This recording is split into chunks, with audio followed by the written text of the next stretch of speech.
लेकिन रोहिणी आचार्य ने जो ट्वीट किया है उसके कई मायने लगाए जा सकते हैं। मुझे तो नहीं लगता है कि उसमें लौटने की कोई संभावना दिख रही है। लेकिन तेजस्वी यादव तो परदेसी हो गए हैं। रोहिणी आचार्य भले परदेसी है, लेकिन तेजस्वी यादव तो हर मुद्दे पर गायब हो जाते हैं। जब भी कोई ज़रूरत हो तो तेजस्वी यादव गायब हो जाते हैं। और वैसे समय में रोहिणी आचार्य ने जो बातें कही थी कि भाई चुनाव के बाद उन्होंने समीक्षा की बात कही थी कि भाई हार गए किसके कारण, उन लोगों से दूर जो बात शिवानंद तिवारी ने आज कही, जो बात आरजेडी का एक एक विधायक एक एक वर्कर तेजस्वी यादव के पीठ पीछे कहता है, वही बात रोहिणी आचार्य ने तेजस्वी यादव को कही बैठक में कि भाई संजय यादव, रमीज, इन लोगों से दूर रहो, पार्टी के विधायकों से मिलो, आम लोगों की समस्या सुनो, लोगों के बीच जाओ, लोगों से मिलो। लालू प्रसाद की पार्टी विधानसभा चुनाव में 25 सीट पर क्या सिमटी, परिवार और पार्टी दोनों बिखर गया। सबसे पहले तो रोहिणी आचार्य जैसी बेटी रोते हुए घर से गई, क्योंकि एक मिसाल पूरे देश में बेटी के रूप में, मिसाल के रूप में उसे माना जाता है। तेज प्रताप भी लौट आते हैं, रोहिणी भी लौट आती है, तो परिवार एकजुट होता है तभी आप मजबूत होइएगा। राजद सुप्रीमो लालू यादव की लाडली बेटी रोहिणी आचार्य ने वो कर दिखाया। पूरे देश के लोगों ने रोहिणी आचार्य की तारीफ की।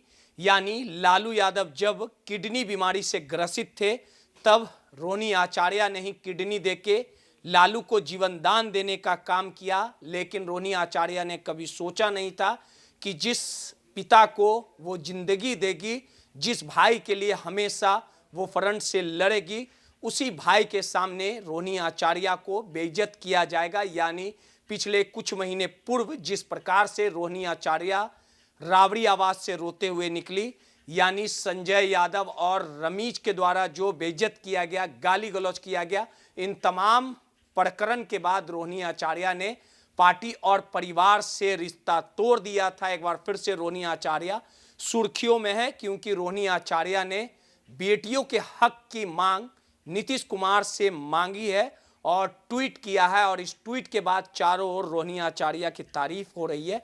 आखिर क्या फिर से ऑल इज वेल होगा, फिर से रोहिणी आचार्य की वापसी होगी? आखिर इस पूरे ट्वीट के माध्यम से रोहिणी आचार्य क्या दर्शाना चाहती है और इस ट्वीट में नया क्या कुछ राज छिपा, इन तमाम चीज़ों को वरिष्ठ पत्रकार हमारे साथ संतोष जी हैं। सर, रोहिणी आचार्य पिता को जीवन दान दी, भाई के लिए हमेशा लड़ती रही, भाई को मुख्यमंत्री के तौर पे देखना चाहिए, पिता के लिए कहीं ना कहीं वरदान साबित हुई।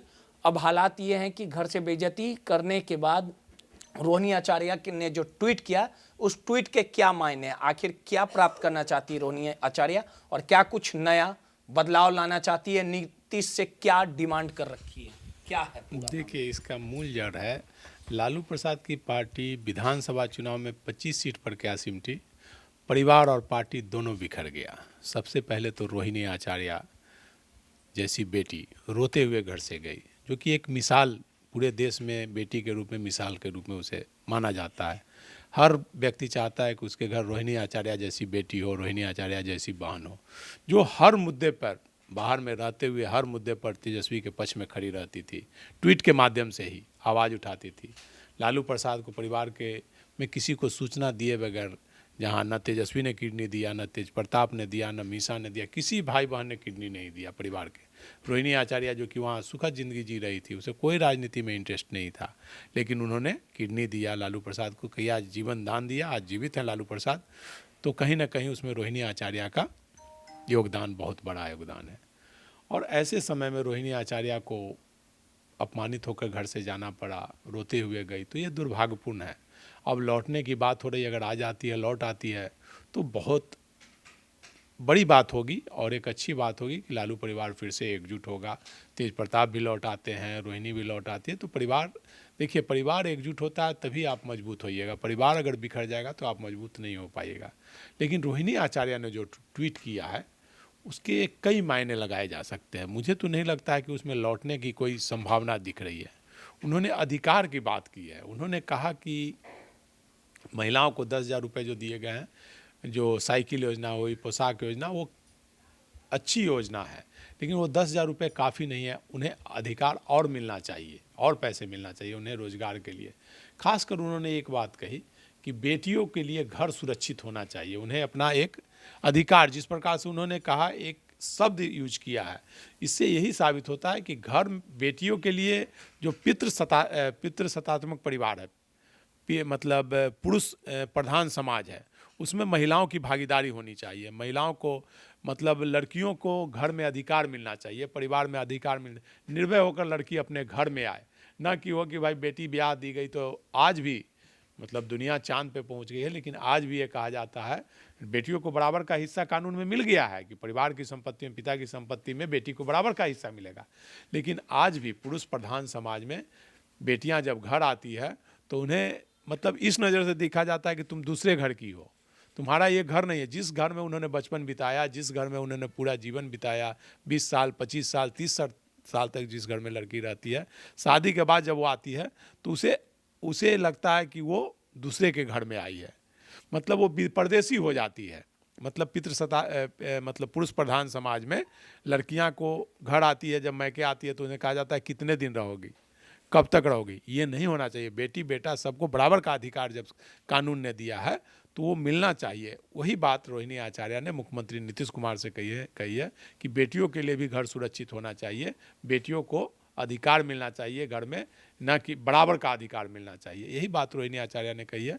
तो ट्वीट के माध्यम से रोहिणी आचार्य एक बार फिर से चर्चा में है, और हमेशा वो चर्चा में रहती हैं कि वो मतलब जनता की आवाज़, पार्टी की आवाज़ उठाते रहती है सोशल मीडिया के माध्यम से, ट्वीट के माध्यम से। और एक बार फिर रोहिणी आचार्य ने वही ट्वीट के माध्यम से किया है। लेकिन तेजस्वी यादव तो परदेसी हो गए हैं। रोहिणी आचार्य भले परदेसी है, लेकिन तेजस्वी यादव तो हर मुद्दे पर गायब हो जाते हैं। जब भी कोई ज़रूरत हो तो तेजस्वी यादव गायब हो जाते हैं। और वैसे समय में रोहिणी आचार्य ने जो बातें कही थी कि भाई चुनाव के बाद उन्होंने समीक्षा की बात कही थी कि भाई हार गए किसके कारण, उन लोगों से दूर। जो बात शिवानंद तिवारी ने आज कही, जो बात आरजेडी का एक एक विधायक, एक एक वर्कर तेजस्वी यादव के पीठ पीछे कहता है, वही बात रोहिणी आचार्य ने तेजस्वी यादव को कही बैठक में कि भाई संजय यादव, रमीज, इन लोगों से दूर रहो, पार्टी के विधायकों से मिलो, आम लोगों की समस्या सुनो, लोगों के बीच जाओ, लोगों से मिलो। इसी बात को लेकर के उन्हें अपमानित होकर के घर से जाना पड़ा। और मुझे लगता है कि अगर लालू प्रसाद पहल करे, राबड़ी देवी पहल करे, तेजस्वी यादव पहल करे, तो रोहिणी आचार्य को वापस बुलाना चाहिए। परिवार मजबूत होगा तभी पार्टी भी मजबूत होगी। लेकिन सबसे बड़ा जो सवाल है सर, आखिर क्या कारण है कि जो फर्क नहीं पड़ पा रहा है लालू जी को, राबड़ी जी को, आखिर क्यों वो बीच का रास्ता नहीं निकाल पा रहे कि भाई बहन मिल के बैठ के बात करें। देखिए, एक कहावत है, एक जान लीजिए एक बात, जब माता पिता बुजुर्ग हो जाते हैं, माता पिता जब बुजुर्ग हो जाते हैं तो वो आश्रित हो जाते हैं बच्चों पे, और जो बच्चा साथ में रहता है उसी पे जो वो चाहता है वो करा लेता है। तो तेजस्वी यादव चूँकि लालू राबड़ी के साथ रहते हैं, उनकी पत्नी बेटी सब वहाँ साथ रहते हैं, तो अटैचमेंट जो साथ रहता है उससे ज़्यादा अटैचमेंट हो जाता है और उसकी बात पर मजबूर हो जाते हैं। और उम्र के एक पड़ाव के पर जाने के बाद व्यक्ति लाचार हो जाता है। अब लालू प्रसाद अपने से न चल सकते हैं, न उठ सकते हैं, न बैठ सकते हैं, सब चीज़ के लिए वहाँ एक मदद की ज़रूरत है उनको। तो तेजस्वी यादव वहाँ रहते हैं, उनकी मदद करते रहते हैं, तो एक अपनापन हो गया। इसलिए तेजस्वी यादव के सामने लाचार हो गए हैं लालू प्रसाद। और अब उम्र के इस पड़ाव में है कि ना वो बोल पाते हैं ज़्यादा, न सुन पाते हैं, अब वो बीमारी से ग्रसित हैं। अब उन्हें कुछ कहा जाए कि 80 साल की उम्र के बाद व्यक्ति लाचार हो जाता है, घर में कुछ भी लोग करते रहे तो कोई फर्क उसको नहीं पड़ता है। तो वही स्थिति लालू यादव की हो गई है। वो कुछ चाह कर भी कुछ नहीं कर पा रहे हैं। तेजस्वी यादव ने पार्टी को अपने कब्जे में ले लिया है पूरी तरह से। राष्ट्रीय जनता दल में जो तेजस्वी चाहेंगे वही होगा, ना कि अब लालू प्रसाद के चाहने से कुछ नहीं हो सकता है। चलिए, सीधे तौर पे जिस बेटी ने जीवन दान देने का काम किया, यानी लालू के लिए जो वरदान साबित हुई, उसे क्या क्या ना झेलना पड़ा और तकलीफ दर्द को पूरी दुनिया ने देखा। सहयोगी अनिल के साथ रोहित, माई PDS।